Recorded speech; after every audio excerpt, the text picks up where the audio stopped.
What's up everybody, my name is Rain and today I'm gonna talk about cinematography in video clips or how to make video clips.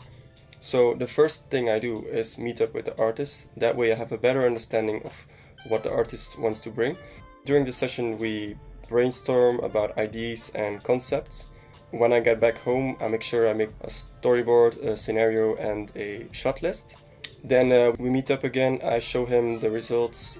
If it's good, then we just go for it. If it's not, then we change plans or we have another concept. I think it's really important to meet up with artists because that way you will have a better story in the video clip. In today's video clips, the cinematography is really good, but most of the time it's lacking in storytelling.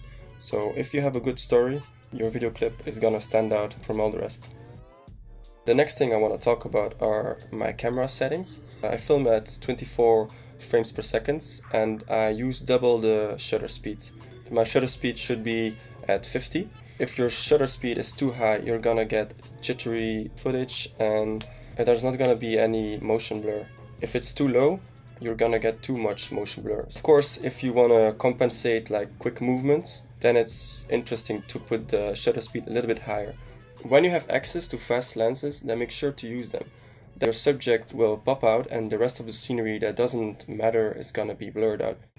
It's a good way to focus the attention on the subject. Also note that when you shoot with a wide angle lens, there's gonna be less depth of field than for example with a zoom lens. See the difference in these two lenses. One is 12mm and the other one is 25mm. So it really depends on what look you are trying to go for, but just know that the wider the lens, the less depth of field you will have. Next up, I would like to talk about my accessories. The first accessory I use is an ND filter.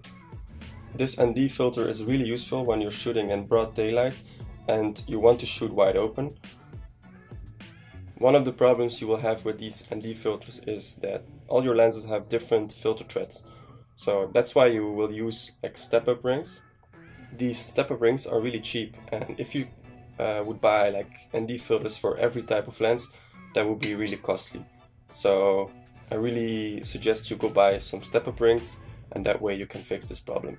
You also have step-down filters, but I wouldn't buy them because you will get vignetting in the corners of your image and yeah, it just doesn't look that good. Something else I really like to use during my shoots is a giant crane. It's basically a gimbal stabilizer.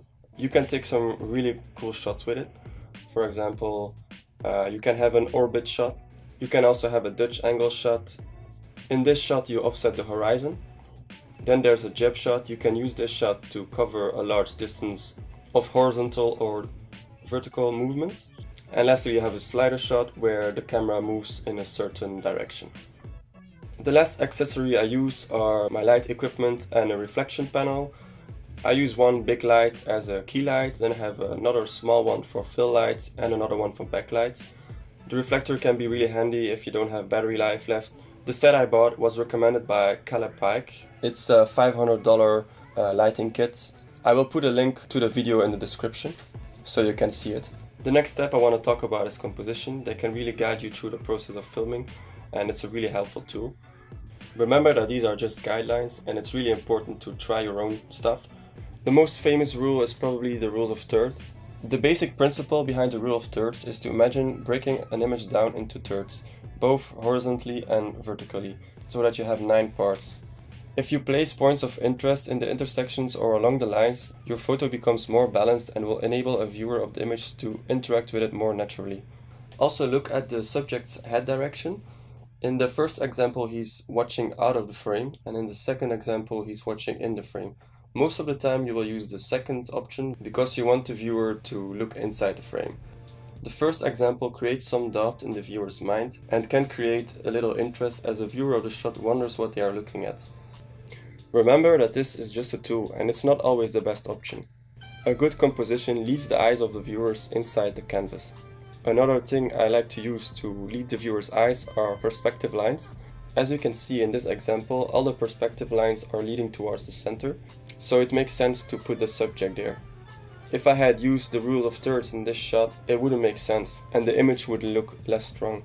When framing your shot, you can choose to use a frog perspective or a bird's eye perspective. In both cases, you create another mood. When using frog perspective, your character or subject will look very strong. If you use the opposite, your character will look vulnerable or weak. If possible, then make use of a foreground, middle ground and background. This creates a lot of depth in the image. In the foreground, you can place certain things that tell story. Another good way to create depth is to use a smoke machine. Another thing you can play with is color. Have your character wear something that is complementary to the environment. In this shot, the artist has red hair and the environment is really cold, which gives color contrast. In my video clips, I use a lot of backlight because it adds a glance of light on the character and it looks really nice. When you are using a wide aperture, it can be really nice to create bokeh. Bokeh are basically small dots of light that are out of focus. If you are only lighting your subject from behind, then you will get a silhouette. This can look really nice, but sometimes you want to see the person's face and then it's good to add some lights in the foreground as well. Next up are transitions. Try to avoid jump cuts by switching between close-ups, medium and long shots. To avoid jump cuts, you can use cutaways to go from one shot to another. When switching shots, try to have some similarities. For example, this can be movement but also lighting. That way it will look a lot more natural and it will benefit the continuity. The last topic I want to talk about is lighting, and this is probably the most important one. Because I use a Micro Four Thirds sensor, it's really important for me to light my scene. This camera captures less light than, for example, full frame, and that's why it's my weakest link. One way to avoid this is to use a wide aperture or to experiment with lighting setups. Depending on the situation, you have the option to choose for tungsten light or just normal light.